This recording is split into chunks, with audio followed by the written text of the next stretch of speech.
మా అత్తయ్య గారికి కొన్ని రోజుల నుంచి ఒంట్లో బాగుండడం లేదు డాక్టర్. నేను ఇందాక రిసెప్షనిస్ట్కి కాల్ చేసి మాట్లాడాను కూడా. ఇందాక అత్తయ్య బ్లడ్ వామిటింగ్ చేసుకున్నారు. వాట్? Blood vomiting sir? అవును సిస్టర్. డాక్టర్ ఏమను బ్లడ్ టెస్ట్ తీసుకెళ్ళు.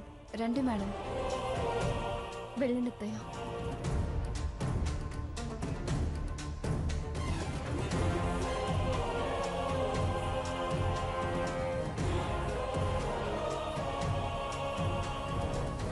మేడం, కౌంటర్లో అడ్వాన్స్గా క్యాష్ పే చేయండి.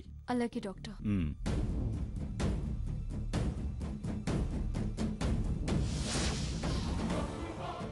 డాక్టర్ ఇదిగోండి రిపోర్ట్స్.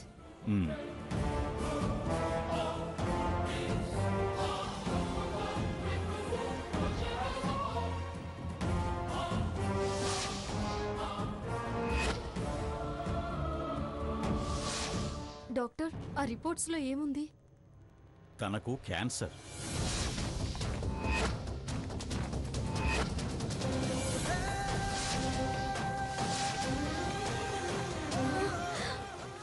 ఏంటి డాక్టర్ మీరు అనేది? మా అత్తయ్యకి క్యాన్సరా? నేను అనటం కాదమ్మా, ఆ విషయం ఈ రిపోర్ట్లో చాలా స్పష్టంగా ఉంది. చూడండి.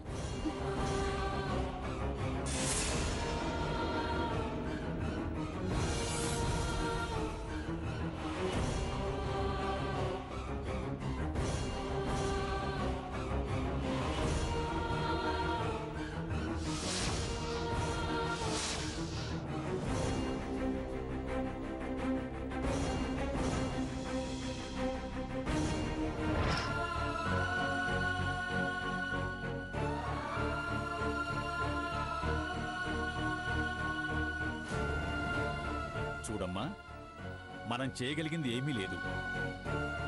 ఎవరైనా స్పెషలిస్ట్ చేత ప్రత్యేకంగా వైద్యం చేయిద్దాం. ఆ తర్వాత ఆవిడ అదృష్టం, ఆ పైన ఆ దేవుడు దయ. డాక్టర్ గారు, ఖర్చుకు వెనకాడాల్సిన పని లేదు. వెంటనే ట్రీట్మెంట్ స్టార్ట్ చేయండి. ఈ కేసు డీల్ చేయగలిగేది డాక్టర్ సంజయ్ గారు ఒక్కరే. అతను చాలా చాలా బిజీగా ఉన్నారు. డాక్టర్ గారు ప్లీజ్ ఆయనతో త్వరగా మాట్లాడండి.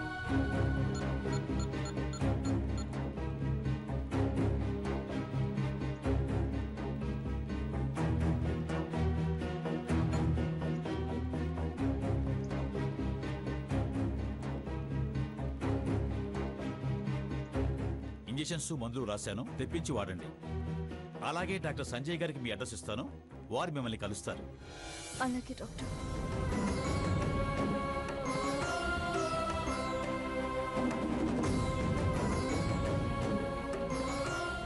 డాక్టర్ సంజయ్ గారికి ఈ రిపోర్ట్ చూపించండి అమ్మా. అలాగే డాక్టర్. వెళ్ళొస్తాను.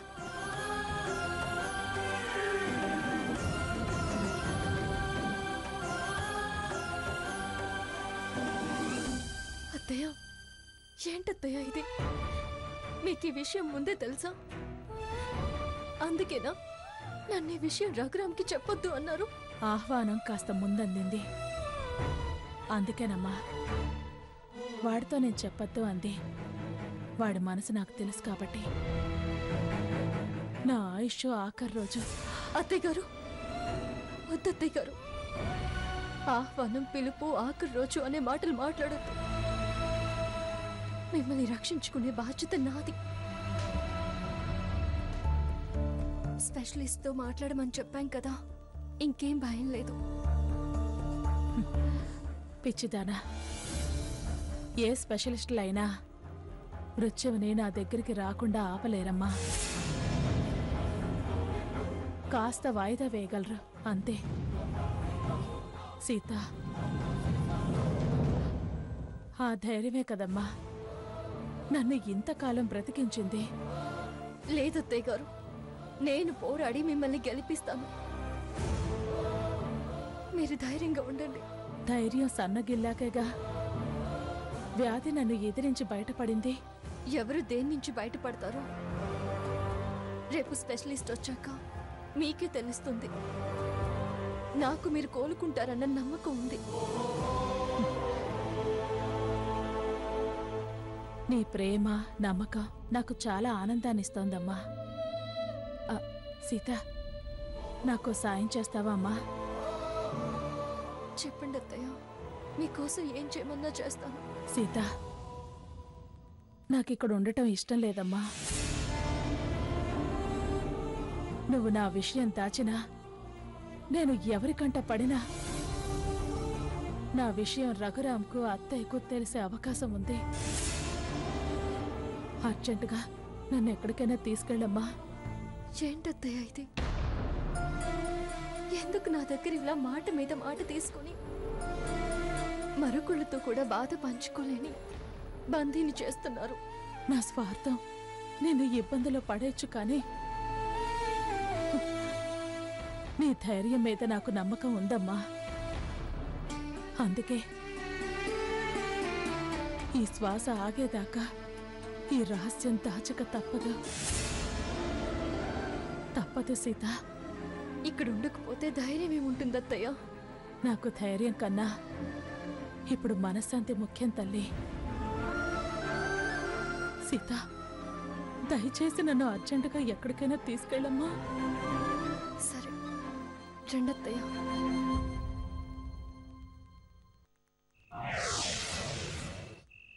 సావిత్రి, ఇంకా ఎంతసేపు? త్వరగా రా, టైం అవుతుంది.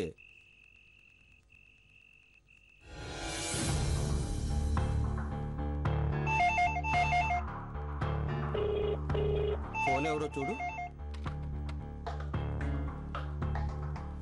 హలో. ఏం సావిత్రి? బయలుదేరుతున్నాం పిన్ని గారు. బయలుదేరటం ఏమిటి? బయలుదేరటం అది ఇక్కడికి రాకుండా అక్కడికి ఎందుకు వచ్చింది? ఇక్కడికొచ్చిందా? ఎవరు పిన్ని గారు?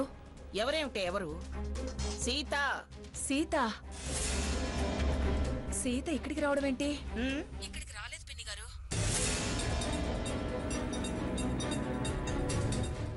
ఏమిటి నువ్వు అనేది? సీత అక్కడికి రాలేదా? రాలేదు పిన్ని గారు. ఏమిటి నువ్వు అనేది? ఈ పూట శోభనమని గుడికెళ్ళి అఖండ దీపం వెలిగించి ప్రదక్షిణలు చేసినమ్మని పంపించాను. మా అమ్మని కలిసి వస్తానని రఘురాంతో చెప్పెళ్ళింది కదా, అక్కడికి రాకుండా ఇంకెక్కడికి వెళ్ళింది? నిజంగా ఇక్కడికి రాలేదు పిన్ని గారు.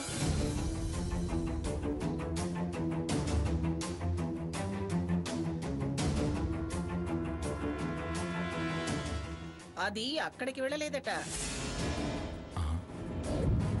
వాళ్ళింటికి కూడా వెళ్ళలేదా? ఇక్కడికి వస్తానని ఎక్కడికి వెళ్ళి ఉంటుంది? అదేనండి, ఇక్కడికి రాక అక్కడికి వెళ్ళక ఇప్పటిదాకా ఎక్కడికెళ్ళుంటుంది?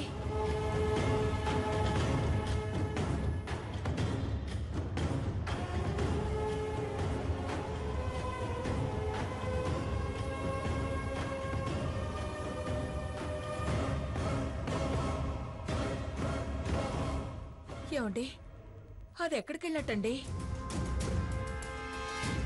అదే తెలిస్తే ఇలా ఇంట్లో అటు ఇటు ఎందుకు తిరుగుతామే?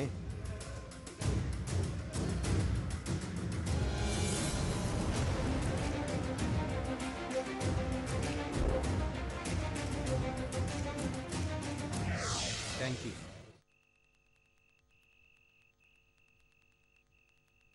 ఎక్స్క్యూజ్ మీ, నేను హాస్పిటల్ నుండి కాల్ చేసి మాట్లాడాను. సర్వీస్ రూమ్ కావాలి. డాక్టర్ సంజయ్ గారు రిఫరెన్స్ ఇచ్చారు. మీరేనా Sita? Yes. 201 madam. Boy madam. Madam వాళ్ళ లగేజ్ తీసుకుని రూమ్ కి తీసుకెళ్ళు. Okay madam. రండి మేడం. రండత్తయ్య.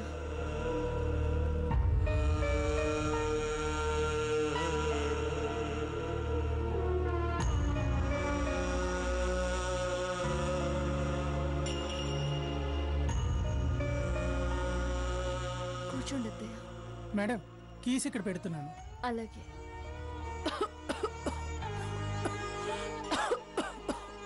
అత్తయ్య, అత్తయ్య. సీత, ఏంటోనమ్మా, నేను అసలు బయలుదేరకపోయినా బాగుండేది. వచ్చి మీ శుభకార్యాన్ని మరోసారి వాయిదా వేసిందానయ్యాను. అలా అంటారేంటి అత్తయ్య గారు? మీకేం కాదు. ధైర్యం ఆయుష్ని పెంచుతుంది అంటారు. అధైర్యపడి మీ ఆరోగ్యాన్ని మీరే ప్రమాదంలో పడేసుకోకండి. సీత, ఆశపడ్డంత మాత్రాన ఆరోగ్యాలు మెరుగుపడితే హాస్పిటల్స్, వైద్యులు వీళ్ళంతా ఎందుకమ్మా? హ? ఇప్పటిదాకా ధైర్యంగానే ఉన్నానమ్మా. ఇంకా ఎంతకాలం ధైర్యంగా ఉండమంటావు? మీకు మీరే అలా అనుకుంటే ఎలా అత్తయ్య గారు?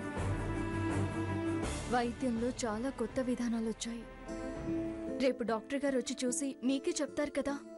డాక్టర్స్ మనకు నచ్చ చెప్పచ్చమ్మా, కానీ కానీ అయ్యో, ఎందుకలా మాట్లాడుతున్నారు అత్తయ్య గారు? ప్లీజ్, నేను తట్టుకోలేను అత్తయ్య గారు. చూసావా అమ్మా, కొడుకు మూలంగా చుట్టానివయ్యావు. ఆ పేగు బంధంతో ముడిపడ్డ ప్రేమే ఇలా తట్టుకోలేను అంటుంది. ఇంకా ఇంకా వాడెలా తట్టుకుంటాడు చెప్పు? 20 ఏళ్ళు 20 ఏళ్ళు నా కళ్ళల్లో దాచుకుని పెంచాను. సీత, వాడు నా ముందు కంటతడి పెడితే నేను తట్టుకోలేనమ్మా. అందుకే ఈ విషయం సీత, ఈ విషయం వాడికి ఎట్టి పరిస్థితుల్లో చెప్పద్దు సీత. సీత, అలా అని నాకు మాటివ్వమ్మా. అత్తయ్య గారు, నా మీద మీకు నమ్మకం లేదా? కాదమ్మా, నమ్మకం లేక కాదమ్మా. నా తృప్తి కోసం ఎంత నమ్మకం ఉన్నా నా పరిస్థితి ఏ స్థితిలోనైనా నువ్వు బయట పెడతావేమోనన్న భయం. మాటివ్వమ్మా.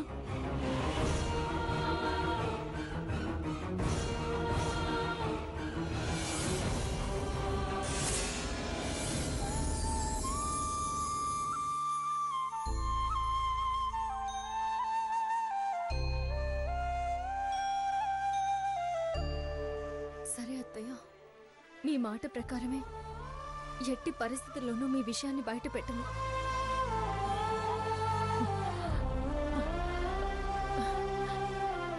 సరే సీత, వెళ్ళమ్మా.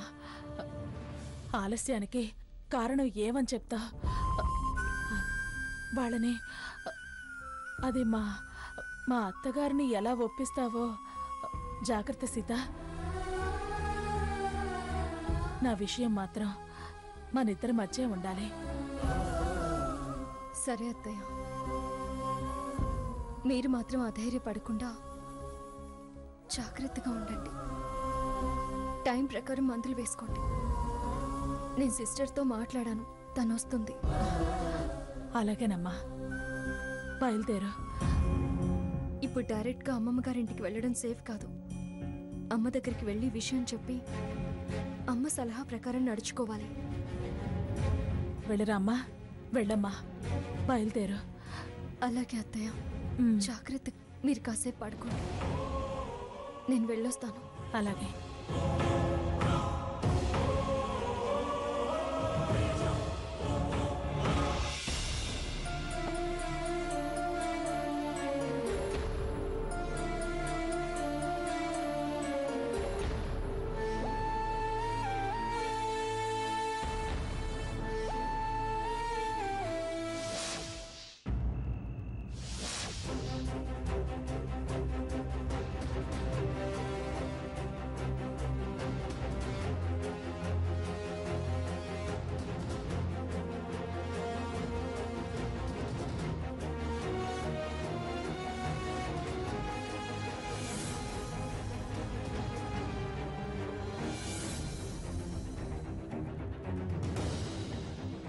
ఇంతకీ అక్క ఎక్కడికి వెళ్ళి ఉంటుంది అమ్మమ్మ గారు? అదేగా మేము అనుకునేది.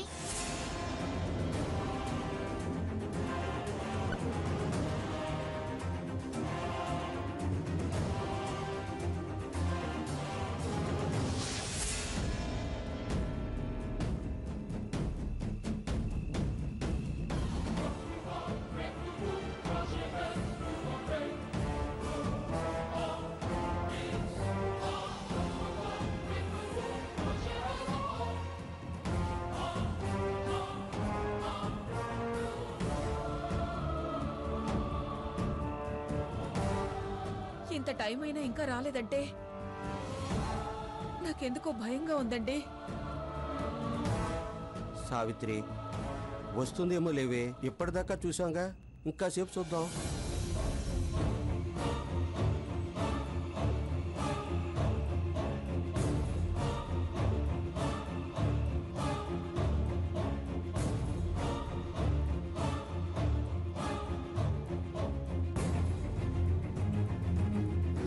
అమ్మా అమ్మా సావిత్రి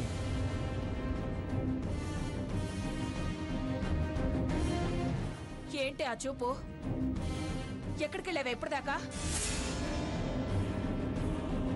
ఆ కాస్త ముచ్చట తీరాలని ముక్కోటి దేవతలకి మొక్కుకోగా ఇవాటికి ముడిపడితే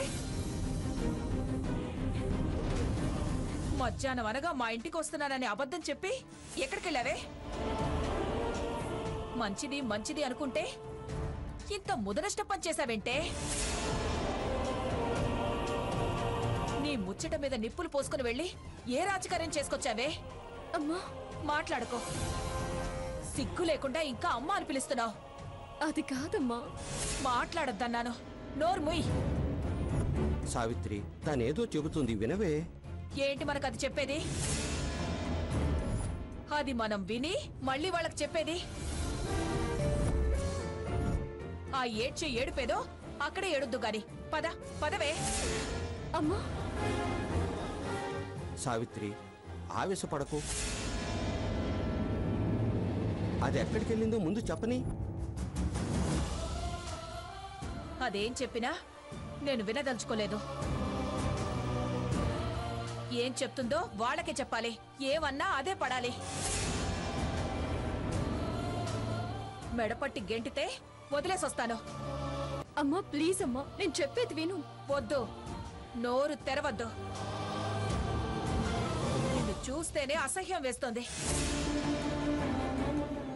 తలవంపులు తెచ్చే పని చేసి మళ్ళీ అమ్మ బొమ్మ అని కథలు చెప్పడానికి వచ్చావా? కథలు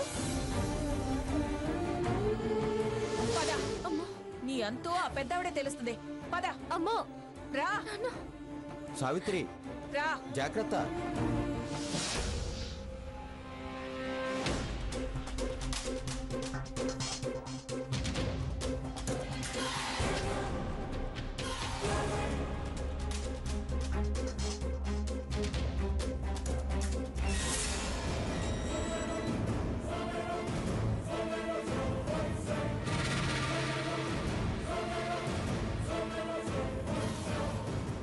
రా, అమ్మమ్మ గారితో చెప్దాం. రా.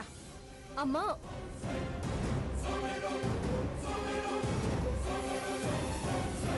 ఆగండి అక్కడ.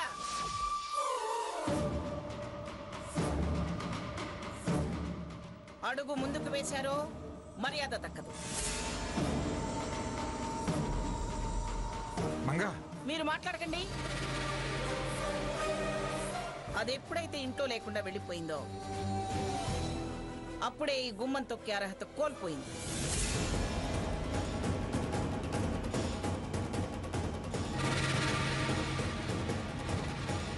ఏం సావిత్రి, రాత్రంతా ఇంట్లో లేకుండా వెళ్ళిపోయిన ఆడపిల్లని సిగ్గు లేకుండా ఎలా అత్తారింటికి తీసుకొచ్చావు?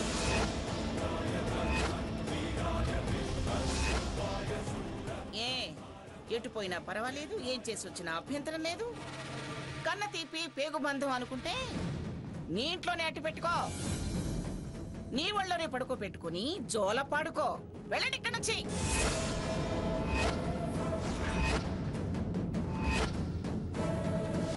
అర్హత లేకపోవడానికి, క్షమించడానికి, శిక్ష వేయడానికి నేనేం తప్పు చేయలేదమ్మమ్మ గారు. నోర్మై నోర్మై.